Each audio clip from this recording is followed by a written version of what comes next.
Hello friends, now we are going to discuss the remaining part of the chapter called national income. The first question is circular flow of national income. Circular flow of national income समझाने के पहले मैं आपको diagrammatically explain करता हूँ in a very simple and lucid manner what is circular flow of national income. तो आप diagram की तरफ ध्यान से देखिए। ये डायग्राम में आपको दो सेक्टर्स दिखाई दे रहे हैं। पहला आपको दिखाई दे रहा है लेफ्ट हैंड साइड पे फर्म्स और राइट हैंड साइड पे दिखाई दे रहा है हाउस होल्ड। होता यूँ है कि सुबह सुबह मतलब अर्ली मॉर्निंग को हाउस होल्ड सेक्टर से चार फैक्टर्स काम को जाते हैं फर्म्स की दिशा की तरफ। वो चार हाउस होल्ड सेक्टर से जो चार फैक्टर्स जाते हैं उनका नाम है लैंड, लेबर, कैपिटल, एंटरप्राइज। ये चारों फैक्टर्स जाते हैं फर्म्स की दिशा में to contribute to the process of production of goods and services। इसे रियल फ्लो कहते हैं क्योंकि they are in the form of factor services। अच्छा, और शाम को फर्म्स की दिशा से हाउस होल्ड की दिशा में वो लोग पेमेंट या भुगतान लेकर आते हैं इन the form of rent, wages, interest and profit. इसे हम मनी फ्लो कहेंगे because it is in the form of money. तो हाउस होल्ड सेक्टर चार फैक्टर सर्विस प्रोवाइड करते हैं जिसे रियल फ्लो कहते हैं और उन्हें फैक्टर पेमेंट्स भी चार मिलता है जिसे मनी फ्लो कहते हैं। ये तो हुआ वन साइड।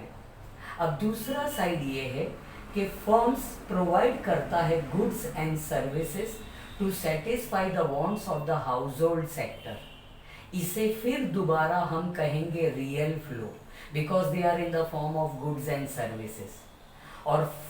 और जो हाउस होल्ड सेक्टर है उसका पेमेंट या भुगतान करेंगे जिसे इंग्लिश में हम कहेंगे कंजम्पशन एक्सपेंडिचर। तो goods and services are provided by firms and in return they get consumption expenditure from household to firms। तो ये है circular flow of national income जो हमें ये बताता है कि in a closed economy there are two sectors. One is the firms that is producing unit, the other is household which is a consuming units. Household provide four factor services, firms provide good and services. इसका नाम है real flow. Household receives four factor payments, firms receive consumption expenditure। इसे कहते हैं money flow.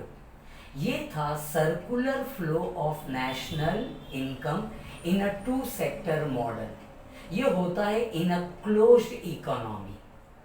तो ये था आपका पूरा question called circular flow of national income. अब आपको थियरी समझने में कोई दिक्कत होगा नहीं once you understand the diagram। अभी नेक्स्ट क्वेश्चन आता है जिसका नाम है इम्पोर्टेंस ऑफ नेशनल इनकम। इसमें 6 पॉइंट्स है। सबसे पहला importance of national income for the economy. आजकल के ज़माने में नेशनल इनकम का डेटा को कहा गया है सोशल अकाउंट्स। ये सोशल अकाउंट्स हमें क्या बताता है? How national income results from income of individuals, products of industries and transaction of international trade. मतलब 3 चीज से रिजल्ट होता है नेशनल इनकम। वो है income of individuals, products of industries and transaction of international trade. और ये सब चीज टुगेदर इसको मिलके जो डेटा बनता है उसे कहते हैं सोशल अकाउंट्स। दूसरा इम्पोर्टेंस नेशनल इनकम का ये है कि ये गवर्नमेंट को हेल्प करता है in framing and implementing national policies. Government बहुत सारी पॉलिसीज बनाती है जैसा कि employment policy, industrial policy, agricultural policy, ताकि गवर्नमेंट जनरेट कर सके economic models such as growth models, investment models etcetera. और ये सब चीज़ में नेशनल इनकम डेटा गवर्नमेंट को मदद प्रोवाइड करती है। तीसरा है इकोनॉमिक प्लानिंग। नेशनल इनकम का data includes data related to a country's gross income, gross output, savings, investment and consumption जो obtain किया जाता है from various sources and thereby helps the government in economic planning। चौथा importance of national income है कि ये हमें help करता है in comparing the standard of living। लोगों का स्टैंडर्ड ऑफ लिविंग कंपेयर करने में हेल्प करता है नेशनल इनकम का डेटा। ये लोगों का नेशनल इनकम जो बताता है कंपेयर करने में, either those people will be of the same country और of different countries at different times. People of the same country और पीपल ऑफ डिफरेंट कंट्रीज का स्टैंडर्ड ऑफ लिविंग कंपेयर करने में नेशनल इनकम का data हमें help करता है। Fifth importance of national income है distribution of income. National income का डेटा बताता है कि किस तरीके से नेशनल इनकम डिस्ट्रीब्यूट होता है 4 factors pay, in the form of rent, wages, interest and profit. इससे हमें पता चलता है कि व्हाट इज द डिस्पैरिटी और gap of different sections of the society. और आखिरी इम्पॉर्टेंस है इकोनॉमिक रिसर्च। नेशनल इनकम का data are used by research scholars which are relating to countries in input, output, income, savings, investment, consumption, etc. which are obtained from social accounts। तो 6 importance है national income के। 1 for the economy, 2 helps in framing national policies, 3 economic planning, 4 comparison of standard of living, 5 distribution of income and 6 economic research. अब इस chapter का आखिरी question आ रहा है जिसका नाम है difficulties in calculating national income. ये जो क्वेश्चन है डिफिकल्टीज, ये 2 पार्ट में डिवाइडेड है। एक है थियोरेटिकल और conceptual difficulties. I repeat, theoretical और कंसेप्चुअल डिफिकल्टीज। इसमें 7 पॉइंट्स है। सबसे पहला पॉइंट है ट्रांसफ़र पेमेंट। मतलब पहला difficulty in calculating national income is transfer payments. आपने ट्रांसफ़र पेमेंट का पहले भी नाम सुना होगा। लोगों को इनकम मिलता है इन the form of pension, unemployment benefit etcetera. ये पेमेंट्स या तो इंक्लूड होना चाहिए या एक्सक्लूड होना चाहिए। ये एक बहुत बड़ी डिफ़िकल्टी है इन calculating national income. Although it is a part of individual's income, although it is a part of government expenditure, yet they are excluded from national income। इसलिए ये पहली डिफिकल्टी है। Second, illegal income. कई लोग income कमाते हैं from illegal sources जैसा कि smuggling, gambling etcetera. Illegal sources से कमाया हुआ income are excluded from computing national income। However, illegal incomes help to satisfy wants and they have value. Thus, their exclusion lowers the value of national income। अगर हम exclude करते हैं तो इससे national income का value कम हो जाता है। तीसरा है unpaid services। आपने सुना होगा कि माँ जो घर का काम करती है, मदर जो हाउस होल्ड वर्क करती है, तो वो हमें यूटिलिटी तो देता है लेकिन उसका कुछ वैल्यू नहीं है। डॉक्टर अपने बेटे का इलाज तो करता है, वो यूटिलिटी देता है लेकिन उसका वैल्यू नहीं है। ये दोनों एग्जाम्पल है अनपेड सर्विसेज का। They are excluded while calculating national income. ये तीसरी डिफिकल्टी है।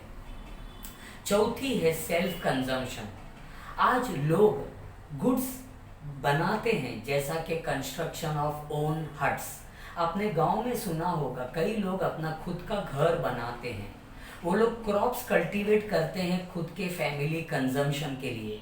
ये एक्सक्लूडेड होता है from national income which leads to under estimation of national income, क्योंकि उनकी कोई वैल्यू या प्राइस होती नहीं है। Changing price level. आपने देखा होगा कि आज मार्केट में बहुत फ्लक्चुएशंस होते हैं, प्राइस लेवल कभी स्टेबल रहता नहीं है। ड्यू टू इन्फ्लेशन प्राइसेस बढ़ जाता है, तो henceforth नेशनल इनकम का वैल्यू बढ़ जाता है, although there is no increase in national output. Whereas deflation के आ जाने से प्राइसेस कम हो जाता है और नेशनल इनकम का वैल्यू भी कम हो जाता है, लेकिन आउटपुट में कोई घटौती होता नहीं है। तो ये भी एक डिफिकल्टी है इन calculating national income. 6. Valuation of government services. आजकल का वेलफेयर गवर्नमेंट लोगों को बहुत सारा सर्विसेज प्रोवाइड करता है, जैसा कि law and order, health services, education facilities, defence services, जिसका रियल वैल्यू या मार्केट वैल्यू बहुत डिफिकल्ट होता है कैलकुलेट करने के लिए। Hence difficulty arises in calculating national income. 7. Income of foreign firms. हमारे देश में विदेश की बहुत सारी कंपनीज ऑपरेट करती है। IMF ने कहा है कि ये फॉरेन फर्म्स जो भी इनकम कमावे वो आपके नेशनल इनकम में इंक्लूड होना चाहिए। लेकिन एक दुख की बात है कि ये जो फॉरेन फर्म्स है, इनके रिसोर्सेज और इनकम ये ट्रांसफ़र किया जाता है to their respective countries, to their originating countries, so correct national income figure can not be calculated. तो ये थे 7 थियोरेटिकल या conceptual difficulties in calculating national income. अब आता है आखिरी पॉइंट जिसका नाम है practical difficulties. This is the second difficulty. One was theoretical, the second is practical. अब ये प्रैक्टिकल में भी 7 पॉइंट्स है। सबसे पहला पॉइंट है double counting. The greatest difficulty which arises in calculating national income is due to failure in distinguishing between a final goods and an intermediate goods। अब ये आपको बरोबर समझ में नहीं आया होगा, तो इसके लिए आपको सबसे पहला एग्जाम्पल समझना होगा। मैं आपको एग्जाम्पल देता हूँ आटे के बारे में, जिसको इंग्लिश में फ्लावर कहते हैं, FLOUR। Flower used in a bakery. Bakery में जो आटा यूज होता है ये उसके लिए इंटरमीडिएट प्रोडक्ट है जिससे वो फाइनल प्रोडक्ट बनाता है। लेकिन वही आटा जो घर में यूज होता है वो फाइनल प्रोडक्ट होता है। तो हमको सबसे पहला डिफिकल्टी ये अराइज होता है to distinguish whether the product manufactured produced is an intermediate product और अ फाइनल प्रोडक्ट। तो ये सबसे बड़ी डिफिकल्टी अराइज होती है इन computing national income. Second, depreciation. Depreciation is deducted from GNP, gross national product. आपने सुना होगा कि capital goods like furniture, machinery, equipments etcetera, उनका कंटिन्यूस इस्तेमाल होने से over a period of time उनका वैल्यू डिमिनिश होता है। कुछ समय के बाद हमें उन्हें रिप्लेस करना पड़ता है bye purchasing a new asset. Sir, तो आपने देखा होगा कि हम जो डेप्रिसिएशन जो चार्ज करते हैं, जो प्रोवाइड करते हैं, ये डेप्रिसिएशन हम चार्ज करते हैं ऑन द ओरिजिनल प्राइस और the original cost of the asset at the time of purchase. लेकिन आज का जो उसका प्रेजेंट प्राइस या वैल्यू जो होगा, it will not be the same as it was earlier. तो डेप्रिसिएशन का वैल्यू भी क्या हो जाएगा, डिफर करेगा। Hence the difficulty arises in computing national income. Third, illiteracy and ignorance. कहते हैं कि छोटे प्रोड्यूसर्स वो लोग प्रॉपर अकाउंट्स नहीं मेंटेन करते हैं प्रोडक्शन के बारे में, इसलिए वो लोग प्रॉपर इंफॉर्मेशन नहीं दे सकते हैं about quantity of goods produce और value of output which is produced. तो डिफिकल्टी अराइज होता है। उसके बाद एक कैपिटल गेन और लॉसेस। कभी कभी हमने देखा होगा कि हमारा जो प्रॉपर्टी और एसेट खरीदा है उसका वैल्यू बढ़ जाता है, तो तो प्रॉपर्टी का वैल्यू बढ़ जाने से नेशनल इनकम का वैल्यू भी बढ़ जाता है, और कैपिटल लॉस होता है जिसमें उसका वैल्यू कम होने से नेशनल इनकम भी क्या होगा, कम होगा। तो this creates difficulty in calculating national income. Next, valuation of inventories. Inventories का मतलब है raw materials, semi finish goods etcetera, जो प्रोड्यूसर स्टॉक करके रखता है, इसे इन्वेंटरीज कहते हैं। अगर प्रोड्यूसर ने कोई भी मिस्टेक या बदलाव किया in the value of inventories, तो इससे वैल्यू ऑफ फाइनल प्रोडक्ट में डिस्टॉर्शन आएगा। Yes, therefore such valuation requires careful assessment, otherwise it will create a difficulty. Sixth, existence of non-monetized sector. आजकल गांव में हमने देखा होगा, खास करके एग्रीकल्चर में, वहाँ पे आज भी सबसिस्टेंस फार्मिंग है। मतलब फार्मर जो भी ग्रेन्स प्रोड्यूस करता है उसका मेजर पार्ट वो एक्सचेंज करता है फॉर अदर गुड्स। ये एक्सक्लूड होता है इन कैलकुलेटिंग नेशनल इनकम, जिससे करेक्ट वैल्यू आता नहीं है। और last but not the least, inadequate and unreliable data. इतना ध्यान में रखना कि करेक्ट एंड एडेक्वेट डेटा होना बहुत जरूरी है relating to agriculture, forestry, fisheries, small businesses. लेकिन ये दुख की बात है कि they are not properly available in India. Besides, आज लोगों का unearned income, consumption and investment expenditure वो भी अवेलेबल नहीं है, इसलिए actual size of national income reveal होता नहीं है।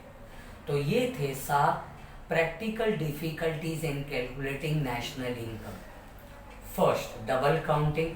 Second, depreciation. Third, illiteracy and ignorance. Fourth, capital gain और losses. Fifth, valuation of inventories. Sixth, existence of non-monetized sector. And 7, inadequate and unreliable data. तो ये था पूरा चैप्टर ऑन नेशनल इनकम, जिसके बारे में आपको ब्रीफ वर्णन देता हूँ। सबसे पहला, नेशनल इनकम का meaning, features of national income. फिर उसके बाद methods of calculating national income, 3 methods. फिर उसके बाद हम लोग ने किया था circular flow of national income. फिर हमने किया इम्पोर्टेंस ऑफ नेशनल इनकम। आखिरी में हमने किया डिफ़िकल्टीज इन कैलकुलेटिंग नेशनल इनकम। तो ये था पूरा chapter on national income. Thank you.